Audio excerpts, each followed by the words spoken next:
ಸ್ನೇಹಿತರೆ, ಮೀಡಿಯಾ ಮಾಸ್ಟರ್ಸ್ಗೆ ಸ್ವಾಗತ ಸುಸ್ವಾಗತ. ಗೆಳೆಯರೆ, ತೆಲಂಗಾಣದಲ್ಲಿ ಒಂದು ತಲ್ಲಣಗೊಳಿಸುವ ಘಟನೆ ನಡೆದಿದೆ. ಅಲ್ಲಿ ನಿರ್ಮಾಣವಾಗ್ತಾ ಇದ್ದ ಇಡೀ ವಿಶ್ವದಲ್ಲೇ ಅತಿದೊಡ್ಡ ಟನಲ್ ಅನ್ನೋ ಖ್ಯಾತಿಗೆ ಗುರಿಯಾಗಬೇಕಾಗಿದ್ದ ಸುರಂಗದಲ್ಲಿ ದುರಸ್ತಿ ಕಾರ್ಯ ಮಾಡುವಾಗ ಮೇಲ್ಛಾವಣಿಯ ಮಣ್ಣು ಕುಸಿದು 8 ಮಂದಿ ಕಾರ್ಮಿಕರು ಅದರ ಒಳಗೆ ಸಿಲುಕಿಕೊಂಡಿದ್ದಾರೆ. ಅವರನ್ನು ಸುರಕ್ಷಿತವಾಗಿ ಹೊರತೆಗೆಯುವ ಕಾರ್ಯಾಚರಣೆ ಆರಂಭಗೊಂಡಿದೆ. ಅದರಲ್ಲಿ ಭಾರತೀಯ ಸೇನೆಯ ಇಂಜಿನಿಯರಿಂಗ್ ತಂಡ ಭಾಗವಹಿಸಿದೆ. ಈ ಹಿಂದೆ ಉತ್ತರಾಖಂಡದಲ್ಲಿ ಸುರಂಗ ಕುಸಿತ ಉಂಟಾದಾಗ ಅದರಲ್ಲಿದ್ದ ಕಾರ್ಮಿಕರನ್ನು ಹೊರತೆಗೆಯುವುದಕ್ಕೆ ಶ್ರಮಿಸಿದ್ದ ರ್ಯಾಟ್ ಮೈನರ್ಸ್ ಅನ್ನು ಕೂಡ ಕರೆಸಲಾಗಿದೆ. ಒಳಗೆ ಸಿಲುಕಿದವರಿಗೆ ಆಕ್ಸಿಜನ್ ಸಿಗೋ ಹಾಗೆ ಮಾಡೋದಕ್ಕೆ ಹರಸಾಹಸ ಮಾಡ್ತಾ ಇದ್ದಾರೆ. ಆದರೆ ಅವರನ್ನು ಸುರಕ್ಷಿತವಾಗಿ ಕರ್ಕೊಂಡು ಬರೋದಕ್ಕೆ ಸಾಧ್ಯವಾಗುತ್ತಾ ಅನ್ನೋ ಬಗ್ಗೆ ಯಾವ ಖಚಿತ ಮಾಹಿತಿ ಮತ್ತು ಭರವಸೆಗಳು ಸಿಗ್ತಾ ಇಲ್ಲ. ಹಾಗಾದ್ರೆ ಯಾವುದು ವಿಶ್ವದ ಆ ಅತಿ ಉದ್ದದ ಟನಲ್? ಅಲ್ಲಿ ಅವಘಡ ಸಂಭವಿಸಿದ ಹೇಗೆ? ಸದ್ಯದ ಪರಿಸ್ಥಿತಿ ಏನು? ಬನ್ನಿ ನೋಡೋಣ.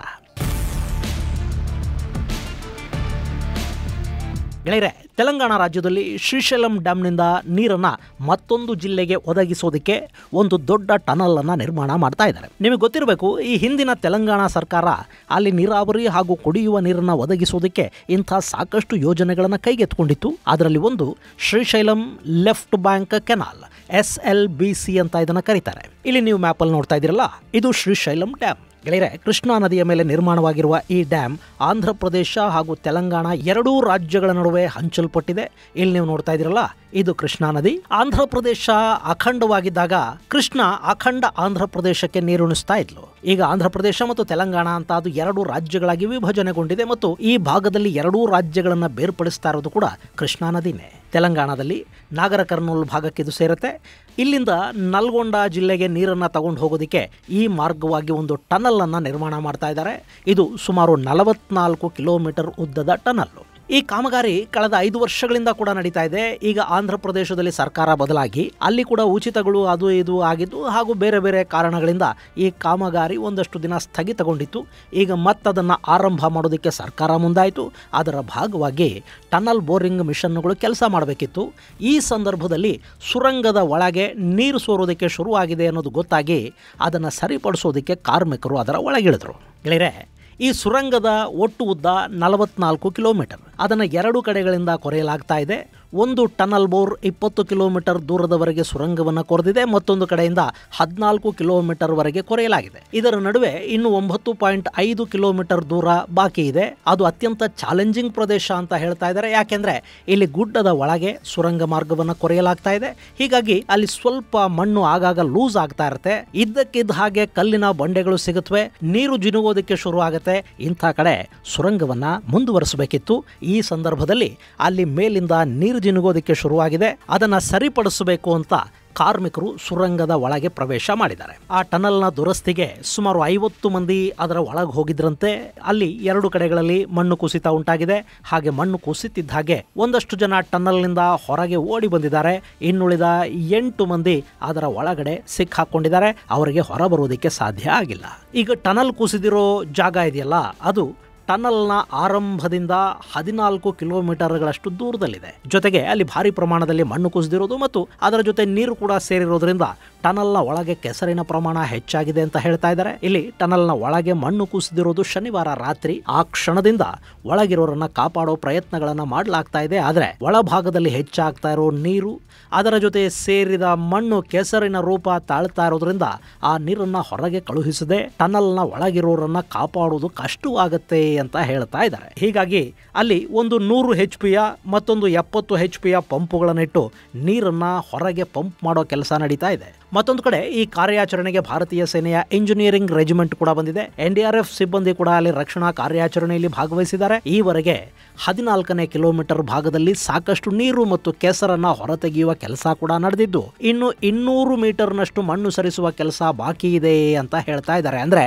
ರಕ್ಷಣಾ ಕಾರ್ಯಾಚರಣೆಯಲ್ಲಿ ತೊಡಗಿಸಿಕೊಂಡಿರುವ ಸಿಬ್ಬಂದಿಗೂ ಆ ಟನಲ್ ಅಲ್ಲಿ ಸಿಲುಕಿಕೊಂಡಿರುವ ಕಾರ್ಮಿಕರಿಗೂ ನಡುವೆ ಒಂದು 200 ಮೀಟರ್ನಷ್ಟು ದೂರ ಬಾಕಿ ಇದೆ. ಅಲ್ಲಿ ಅಪಾರ ಪ್ರಮಾಣದ ಮಣ್ಣಿದೆ. ಅದನ್ನ ಹೊರ ತೆಗೆಯದೆ ಕಾರ್ಮಿಕರನ್ನ ತಲುಪೋದಕ್ಕೆ ಸಾಧ್ಯ ಆಗ್ತಾ ಇಲ್ಲ ಮತ್ತು ಅದೇ ಸದ್ಯಕ್ಕೆ ದೊಡ್ಡ ಚಾಲೆಂಜಿಂಗ್ ಕೆಲಸ ಅಂತ ರಕ್ಷಣಾ ಕಾರ್ಯಾಚರಣೆಯಲ್ಲಿ ತೊಡಗಿಸಿಕೊಂಡ ಸಿಬ್ಬಂದಿ ಹೇಳ್ತಾ ಇದ್ದಾರೆ. ಇನ್ನು ಸೇನೆಯ ಇಂಜಿನಿಯರಿಂಗ್ ವಿಭಾಗದ ಜೊತೆಗೆ ಈ ಹಿಂದೆ ಉತ್ತರಾಖಂಡದಲ್ಲಿ ಇದೇ ರೀತಿಯ ಟನಲ್ ಕುಸಿತದ ಸಂದರ್ಭದಲ್ಲಿ ಅಲ್ಲಿ ಒಳಗೆ ಸಿಕ್ಕಾಕೊಂಡಿದ್ದ ಕಾರ್ಮಿಕರನ್ನ ಕಾಪಾಡೋದಕ್ಕೆ ರ್ಯಾಟ್ ಮೈನರ್ಸ್ ತಂಡವನ್ನ ಬಳಕೆ ಮಾಡಲಾಗಿತ್ತು.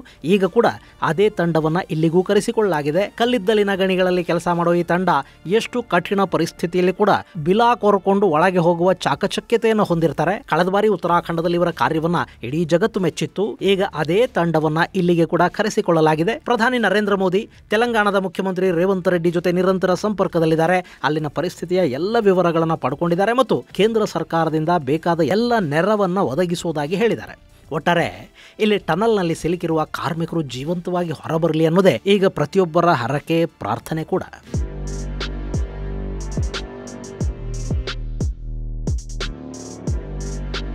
ಗೆಳೆಯರೆ, ಈ ಕಾರ್ಮಿಕರ ಪೈಕಿ 4 ಜನ ಜಾರ್ಖಂಡ್ನವರಿದ್ದಾರೆ, 2 ಉತ್ತರ ಪ್ರದೇಶದವರಿದ್ರೆ, ಒಬ್ಬ ಪಂಜಾಬ್ ಮತ್ತು ಇನ್ನೊಬ್ಬ ಜಮ್ಮು ಕಾಶ್ಮೀರಕ್ಕೆ ಸೇರಿದವರು ಅಂತ ಹೇಳಲಾಗ್ತಾ ಇದೆ. ಈ ಘಟನೆ ನಡೆದಿರೋದು ಅಮರಾಬಾದ್ ಅನ್ನೋ ಕಡೆ.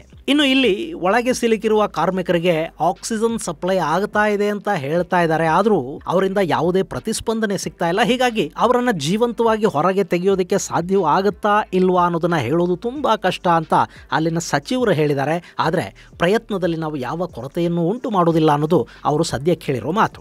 ನಮ್ಮಲ್ಲಿ ಇಂಥ ದುರ್ಘಟನೆಗಳಾದಾಗ ನಿಜಕ್ಕೂ ಮನಸ್ಸು ಆತಂಕಗೊಳ್ಳುತ್ತೆ. ನಮಗೆ ಯಾವುದೋ ಲಿಫ್ಟ್ ಅಲ್ಲಿ ಒಂದು ಅರ್ಧ ಗಂಟೆನೋ 1 ಗಂಟೆನೋ ಸ್ಟ್ರಕ್ ಆಗಿಬಿಟ್ರೇನೆ ಉಸಿರು ಕಟ್ಟಿದ ಅನುಭವ ಆಗುತ್ತೆ, ಪ್ಯಾನಿಕ್ ಆಗ್ತೀವಿ. ಅಂಥದ್ರಲ್ಲಿ ಟನಲ್ ಒಳಗೆ ಮುಂದೆ ಏನಾಗತ್ತೆ, ನಮ್ಮನ್ನ ಯಾರಾದ್ರೂ ಕಾಪಾಡ್ತಾರಾ ಇಲ್ವಾ, ನಾವಿಲ್ಲಿದ್ದೀವಿ ಅನ್ನೋದಾದ್ರೂ ಹೊರಗಿನವರಿಗೆ ಗೊತ್ತಿದೆಯಾ ಇಲ್ವಾ, ನಾವು ಜೀವಂತವಾಗಿ ಹೊರಗೆ ಹೋಗ್ತೀವಾ ಇಲ್ವಾ ಅನ್ನೋದು ಗೊತ್ತಾಗದೆ ದಿನಗಟ್ಲೆ ಅಲ್ಲಿ ಕಳಿಬೇಕು ಅಂದ್ರೆ ಪಾಪ ಕಾರ್ಮಿಕರ ಪರಿಸ್ಥಿತಿ ಹೇಗಾಗಿರ್ಬೇಡ ಒಮ್ಮೆ ಊಹೆ ಮಾಡಿ. ಅವರು ಒಳಗೆ ಸೇರ್ಕೊಂಡು ಈಗಾಗಲೇ 2 ದಿನಗಳು ಕಳೆದು ಹೋಗ್ತಾ ಇವೆ. ಅಲ್ಲಿ ಎಷ್ಟರ ಮಟ್ಟಿಗೆ ಅವರಿಗೆ ಆಕ್ಸಿಜನ್ ಸಿಗ್ತಾ ಇದೆ, ಎಷ್ಟು ನೀರು ತುಂಬಿಕೊಂಡಿದೆ, ಎಷ್ಟು ಕೆಸರು ತುಂಬಿಕೊಂಡಿದೆ, ಯಾವುದು ಕೂಡ ಈಗ ಹೊರಗಿರೋರಿಗೆ ಗೊತ್ತಾಗ್ತಾ ಇಲ್ಲ. ಪಾಪ ಅವ್ರ ಪರಿಸ್ಥಿತಿ ಹೇಗಿದೆಯೋ ಏನೋ. ಇಲ್ಲಿ ಇಂಥ ದೊಡ್ಡ ಟನಲ್ಗಳನ್ನ ನಿರ್ಮಾಣ ಮಾಡುವಾಗ, ಅದರ ಒಳಗೆ ಕಾರ್ಮಿಕರನ್ನ ಕಳುಹಿಸುವಾಗ ಸಂಬಂಧಪಟ್ಟವರು ಅದಕ್ಕೆ ಬೇಕಾದ ಎಚ್ಚರಿಕೆಗಳನ್ನ ಯಾಕೆ ತಗೊಳ್ಳೋದಿಕ್ಕೆ ಹೋಗೋದಿಲ್ಲ? ಈ ಹಿಂದೆ ಉತ್ತರಾಖಂಡದ ಸಂದರ್ಭದಲ್ಲಿ ಕೂಡ ಹೀಗೆ ಆಗಿತ್ತು. ಈ ಬಾರಿ ಕೂಡ ಅದೇ ತರದ ಘಟನೆ ನಡೆದಿದೆ. ಟನಲ್ನ ಮೇಲ್ಭಾಗದಿಂದ ನೀರು ಸುರಿತಾ ಇದೆ ಅಂದ ಮೇಲೆ ಅಲ್ಲಿ ಮೇಲ್ಛಾವಣಿ ಸಡಿಲಗೊಂಡಿರುವ ಸಾಧ್ಯತೆ ಇರುತ್ತೆ. ಅದು ಯಾವಾಗ ಬೇಕಾದರೂ ಕುಸಿಯಬಹುದು ಅನ್ನೋ ಒಂದು ಅಂದಾಜೂ ಇಲ್ಲದೆ, ಕಾರ್ಮಿಕರನ್ನ ಯಾವ ಸುರಕ್ಷತಾ ವ್ಯವಸ್ಥೆಯೂ ಇಲ್ಲದೆ ಟನಲ್ ಒಳಗೆ ಕಳುಹಿಸಿದ್ದಾದರೂ ಹೇಗೆ? ನಮ್ಮಲ್ಲಿ ಕಾರ್ಮಿಕರ ಸುರಕ್ಷತೆಯ ಬಗ್ಗೆ ಕಂಪನಿಗಳು, ಸರ್ಕಾರಗಳು ಯಾಕೆ ಗಮನ ಹರಿಸೋದಿಲ್ಲ? ಇನ್ನೂ ಇಂಥ ಎಷ್ಟು ಅವಘಡಗಳು ಸಂಭವಿಸಬೇಕು, ಎಷ್ಟು ಮನೆಗಳ ದೀಪಗಳು ಆರು ಹೋಗಬೇಕು, ಇವ್ರಿಗದು ಯಾಕೆ ಅರ್ಥ ಆಗೋದಿಲ್ಲ?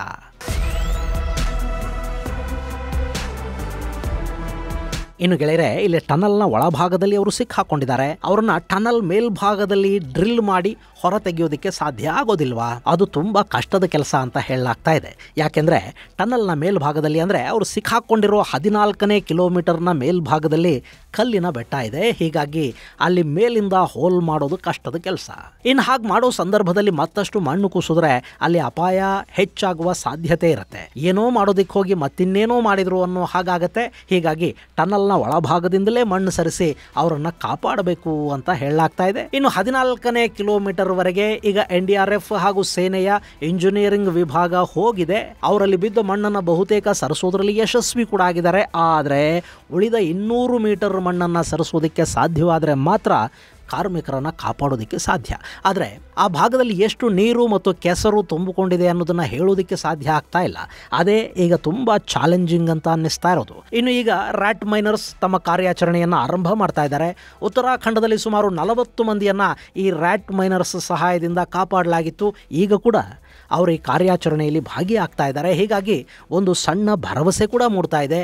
ಬೇಗ ಕಾರ್ಮಿಕರನ್ನ ಟನಲ್ನಿಂದ ಸುರಕ್ಷಿತವಾಗಿ ಹೊರಗೆ ಕರ್ಕೊಂಡು ಬರೋ ಕೆಲಸ ನಡೀಲಿ. ಹಾಗೆ ಇನ್ನು ಮುಂದೆ ಇಂಥ ಟನಲ್ ಕಾಮಗಾರಿಗಳ ಸಂದರ್ಭದಲ್ಲಿ ಕಾರ್ಮಿಕರ ಪ್ರಾಣ ರಕ್ಷಣೆಗೆ ಕ್ರಮ ಕೈಗೊಳ್ಳುವ ಜವಾಬ್ದಾರಿಯನ್ನು ಕೂಡ ಸಂಸ್ಥೆಗಳು ಬೆಳೆಸ್ಕೊಳ್ಳಿ. ಗೆಳೆಯರೆ, ನಾವು ಎಷ್ಟು ಉದ್ದದ ಟನಲ್ ಅನ್ನ ನಿರ್ಮಾಣ ಮಾಡಿದ್ವಿ ಅನ್ನೋದು ಮುಖ್ಯ ಅಲ್ಲ, ಅದನ್ನು ಎಷ್ಟು ಸುಭದ್ರವಾಗಿ ಮತ್ತು ಸುರಕ್ಷಿತವಾಗಿ ನಿರ್ಮಾಣ ಮಾಡಿದ್ವಿ ಅನ್ನೋದೇ ಮುಖ್ಯ ಆಗುತ್ತೆ. ಪ್ರತಿ ಕಾರ್ಮಿಕನ ಪ್ರಾಣ ಕೂಡ ಅತ್ಯಮೂಲ್ಯವಾದದ್ದು. ಅದರ ನಷ್ಟ ಆಗದ ಹಾಗೆ ಸುರಕ್ಷಿತ ಕ್ರಮಗಳನ್ನು ಕೈಗೊಳ್ಳೋದಕ್ಕೆ ಸ್ವಲ್ಪ ಖರ್ಚು ಮಾಡಬೇಕಾಗಿ ಬಂದ್ರೆ ಕಂಪನಿಗಳದನ್ನ ಮಾಡಲೇಬೇಕಾಗತ್ತೆ ಮತ್ತು ಅಂಥ ಸುರಕ್ಷತಾ ಕ್ರಮಗಳನ್ನು ಕೈಗೊಂಡಿದ್ದಾರಾ ಇಲ್ವಾ ಅನ್ನೋದನ್ನು ಖಚಿತಪಡಿಸಿಕೊಳ್ಳುವ ಕೆಲಸವನ್ನು ಸರ್ಕಾರದ ಸಂಬಂಧಪಟ್ಟ ಇಲಾಖೆಗಳು ಮಾಡಬೇಕು. ಆದರೆ ನಮ್ಮಲ್ಲಿ ಇಂಥದ್ದನ್ನೆಲ್ಲ ನಿರೀಕ್ಷೆ ಮಾಡೋದಕ್ಕೂ ಸಾಧ್ಯ ಇಲ್ಲ. ಯಾಕೆಂದ್ರೆ ನಮಗೆ ಮೊದಲನೆಯದಾಗಿ ನೈತಿಕತೆ ಅನ್ನೋದಿಲ್ಲ, ಎರಡನೆಯದಾಗಿ ನಮ್ಮಲ್ಲಿ ಉತ್ತರದಾಯಿತ್ವವನ್ನು ಫಿಕ್ಸ್ ಮಾಡೋ ಕೆಲಸನೇ ಸರಿಯಾಗಿಲ್ಲ.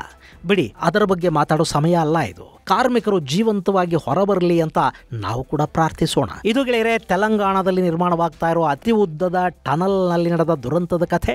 ಮುಂದಿನ ಸಂಚಿಕೆಯಲ್ಲಿ ಮತ್ತಷ್ಟು ವಿಶೇಷಗಳ ಜೊತೆ ಮತ್ತೆ ಭೇಟಿಯಾಗೋಣ. ಅಲ್ಲಿವರೆಗೆ ಜೈ ಹಿಂದ್, ಜೈ ಕರ್ನಾಟಕ.